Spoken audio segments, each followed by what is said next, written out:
Muito bem, pessoal. Então, continuando aí a nossa investigação sobre o que é o ser humano, o que é o homem, né? O que é o humano, pode ser feito de várias formas essa questão aí da antropologia. Nós vamos ver então que ao longo da história da filosofia, uma das sugestões de alguns filósofos, mais especificamente de Aristóteles, foi que o homem é um animal político, né? E o que vem a ser política? A política vem ser a arte de governar a cidade. O termo política está relacionado, então, à cidade e, mais precisamente, quando a gente fala da atividade política, a arte de governar a cidade. Então, vamos pensar um pouco aonde que a política começou na nossa sociedade, né? Nas sociedades mais antigas. Sempre houve política, nós somos naturalmente políticos, pensando os primeiros homens, as primeiras formações individuais, tribais, elas já tinham traços da política. Pensando, claro, nos dias de hoje, é evidente que nós vemos a urgência do debate político, da necessidade da política na forma de administrar, de coordenar, né, toda essa coisa chamada Estado, sociedade, enfim, de gerir os recursos. Mas onde começou tudo isso, essa reflexão sobre a política de uma forma mais sistemática, né? Então, nós vamos ver aí hoje um texto do Platão e do Aristóteles para a gente estar tendo essa noção, tá bom? Então eu vou rapidamente aqui ler para vocês, né, um trecho de uma história onde Sócrates vai levar um de seus alunos, né, um de seus conhecidos, o Hipócrates, para presenciar a aula de um outro pensador da época, chamado Protágoras. Então Sócrates leva lá o seu aluno curioso, né, para ver uma aula de Protágoras. Então vamos ver do que se trata essa conversa aí. Então Sócrates começa a conversa dizendo o seguinte: Vou começar, Protágoras, pela finalidade da nossa visita. Hipócrates, aqui presente, deseja entrar para a tua escola e diz que gostaria de conhecer as vantagens que obteria com teu ensino. Eis tudo que temos a dizer. E aí o que responde Protágoras? Meu jovem, a vantagem que obterás com minhas lições é que depois de passares um dia comigo, voltarás para casa melhor do que eras. No dia seguinte, a mesma coisa, e assim, todos os dias farás progresso sempre para melhor. Sócrates, então, pede que Protágoras seja mais preciso na sua resposta, e este acrescenta: eu só ensino aos meus discípulos a ciência que eles procuram. Essa ciência é a prudência, que eles ensinará nos negócios domésticos a melhor forma de administrar a própria casa, e nos negócios da cidade, da polis, os tornará melhores para agir e falar por ela. Muito bem. Aí Sócrates fala em sequência: terei compreendido bem a tua explicação? Refere-te então à arte da política e dedica-te a formar bons cidadãos? Protágoras evidentemente responde: isso mesmo, Sócrates. Esta é a ciência a qual me dedico.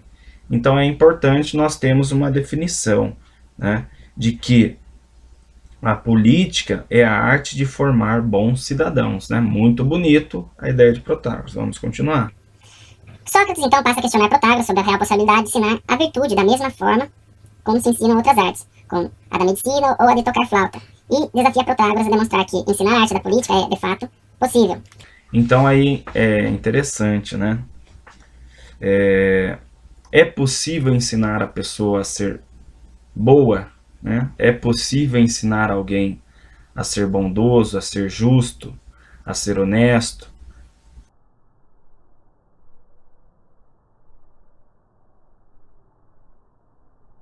a ser prudente. Então, assim como a gente ensina alguém a tocar um teclado, um piano nos nossos dias, aprender alguma coisa técnica, enfim, ensinar virtudes se ensina do mesmo modo que se ensina um conhecimento técnico, como eletrônica, mecânica, enfim. Então vamos ver. Protágoras então vai contar uma história para tentar ilustrar um pouquinho a origem da política, a origem da atividade humana no que se refere à ação política no mundo. Esse também é conhecido como mito de Protágoras, porque foi ele que contou essa história sobre a origem da atividade política.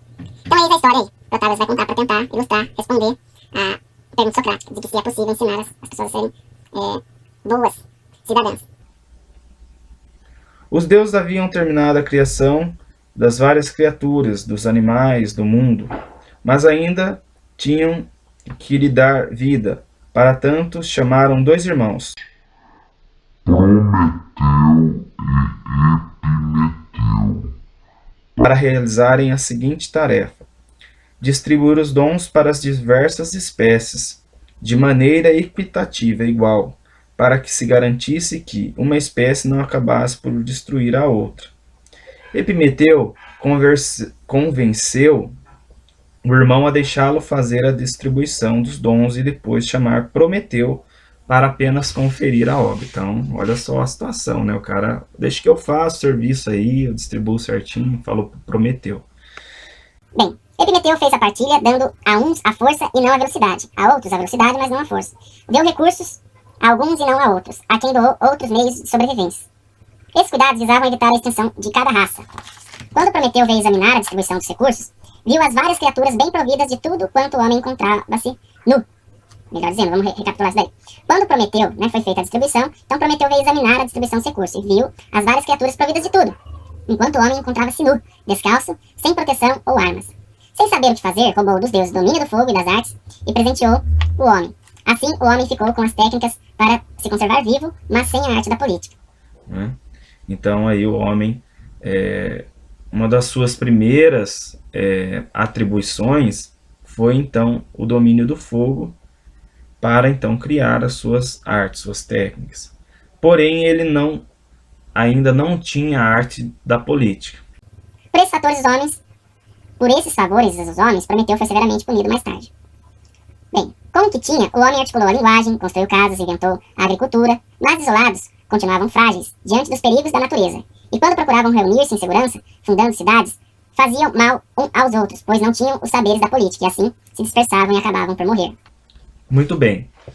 Então, no início, segundo aqui essa história, essa narrativa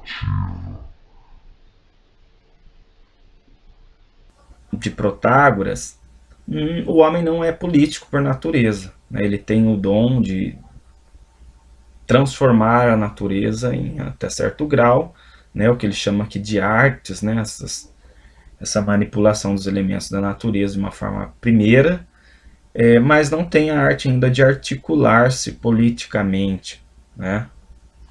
Então vamos lá. Então Zeus, temendo que a nossa espécie se extinguisse, encarregou Hermes de levar aos homens os dons do pudor e da justiça, como norma para a convivência, a ligar os homens pelos laços de civilidade. Então aí o primeiro, vendo que não bastava dar a técnica ao homem de dominar a natureza, mas era preciso também dar ao homem a arte da política, que no caso aqui começa com o pudor e a capacidade da justiça, Zeus então pede para Hermes dar esses talentos aos homens, no sentido de que o homem não venha a si próprio extinguir. Vamos lá, continuando. Depois de estabelecer que o pudor e o senso de justiça fossem repartidos a todos os homens, sem exceção, ordena que em seu nome todo homem incapaz de pudor e justiça seja exterminado como fosse uma peste da sociedade. Vou repetir, olha lá as palavras de Platão. Todo homem incapaz de pudor e justiça seja exterminado como se fosse uma peste na sociedade. Platão tivesse hoje aí no Brasil, o negócio ia ser feio, né? Bem, e assim a humanidade sobreviveu e progrediu. Em seguida, Protágoras apresenta seus argumentos tratando a questão ponto por ponto. Afirma que, em relação às artes, concorda que os profissionais não admitam que amadores deem palpite. Então, isso daí é básico, que a gente pode conhecer muito bem de uma área, mas ser um pleno ignorante em outra área, Então é bom que cada um aí tem o direito de opinar, mas ao mesmo tempo a autoridade final, fica com aqueles que realmente estudaram, se aprofundaram sobre o assunto, É mais prudente isso. Bem. Mas quando se delibera sobre a política, que se apoia no senso da justiça e na temperança, é adequado admitir todo tipo de gente opinar, pois é necessário que todos tenham parte na atividade, na virtude da civilidade, senão não poderia existir a cidade. Então quer dizer, em algumas áreas do conhecimento, nós evitamos levar em consideração opiniões, porque se trata de um conhecimento técnico, objetivo. Contudo, quando se trata da atividade política, todos podem opinar, né? Essa é a ideia da política, que todo, grega, né? A beleza, né, teórica, de que todos pudessem, então, ter a palavra. Vamos examinar isso daí. Depois, quanto à possibilidade de ensinar a virtude política, oferece outros argumentos. Então vamos lá, Protágoras vai encerrar então sua conversa. No ensino da virtude, a tarefa dos pais começa desde os primeiros anos e estende-se até a morte. Cada ato, cada palavra serve de ocasião para uma lição. Isto é justo? Diz-lhe. Aquilo é injusto. Isto é belo, aquilo é vergonhoso. Isto agrada aos deuses, aquilo desagrada. Faça isso e não faça aquilo. Depois os pequenos são mandados à escola, ali conhece as muitas normas, muitas histórias de louvor dos heróis antigos. É o que se espera que a criança os imite e busque se assemelhar a eles. Pelo fato de todos ensinarem a virtude, cada um na sua oportunidade parece que ninguém a ensina. É o mesmo que se dá ao procurar um professor específico para ensinar a falar grego. Não existe tal professor. Depois da exposição da fábula e dos argumentos, Sócrates se vira para o candidato, encerrando a história, né, narrada aí por Platão. Vira-se para o candidato a discípulo de Protágoras, exclama: Hipócrates, filho de Apolodoro, como agradeço me fazeres vir a esse encontro. Por nada no mundo trocaria o prazer de ter ouvido esse discurso de Protágoras. Então, apesar aí de Sócrates e Protágoras terem muitos pontos, inclusive nesse, contradições, né, posições diferentes de pensamento, Platão aí diz que Sócrates ficou admirado com o discurso, né, de Protágoras. Bem, pessoal, então essa metáfora aí narrada por Platão é muito interessante porque, resumindo a história, né, nós somos animais políticos, né?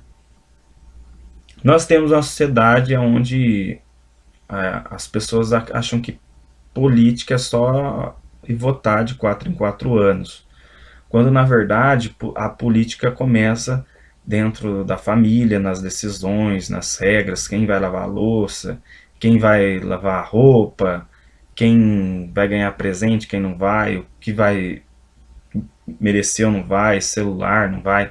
Tudo que é definido dentro da casa já é o certo ou errado, já faz parte de uma vida política familiar. A escola, as regras, os horários, os trabalhos, as provas, as avaliações também podem ser definidas em coletivo, né? Chamamos aí do contrato didático que muitos professores fazem com os alunos no início do ano. E depois, então, nas outras instâncias, também a política, né? A política dentro da nossa cidade, na Câmara, figura do prefeito, os vereadores, no âmbito estadual, governador, os deputados, no âmbito federal, presidente, senadores, deputados federais, enfim. A atividade política, então, ela é algo que começa desde a família e passa até as esferas maiores, né? Brasil, América Latina, América do Norte, enfim, até chegar lá nas instâncias maiores, né? Como o ONU. Enfim. Então, é necessário, sim, nós termos uma atualização, estarmos acompanhando, estarmos participando, né? Hoje aí as redes sociais nos oferecem várias formas de questionar, de participar da sociedade, né? Mas também temos outras formas aí de participação política, como voto, como manifestações, greves, enfim, propostas de emendas constitucionais e tantos outros meios de cada um de nós participar, né, de desenvolver essa natureza política.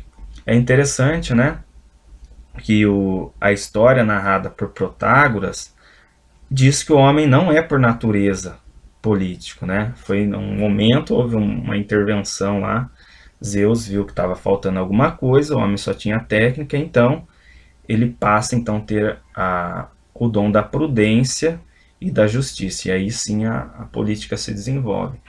Já segundo a definição do Aristóteles, o homem é naturalmente político, né? Ele naturalmente está fazendo acordos, está criando situações para administrar tanto sua vida, a vida da cidade, enfim, né, dos seus convívio. Então é muito importante pensar a política e acompanhar e participar, porque ela então é o que vai direcionar o futuro, né, direcionar o presente e também encaminhar aí os rumos, os avanços, os retrocessos, as conquistas da nossa sociedade. Então, precisamos sim abrir bem os olhos e estarmos aí participando da política da nossa sociedade, né? Depois, então, num segundo vídeo, eu vou falar então da ideia política segundo Platão, certo? Hoje, então, nós vimos a definição essencialista de Aristóteles e depois uma definição de Protágoras, né? Segundo Platão. Depois, no próximo vídeo, a gente aprofunda um pouquinho mais essa reflexão. Pessoal, espero então que tenha ajudado a esclarecer um pouco mais esse campo da investigação antropológica e, por que não, da filosofia também política, né? Afinal de contas, eu deixo a pergunta para vocês. Nós somos, por natureza, né, essencialmente político ou não? Fica aí a pergunta e boa reflexão a todos. Espero que tenha ajudado.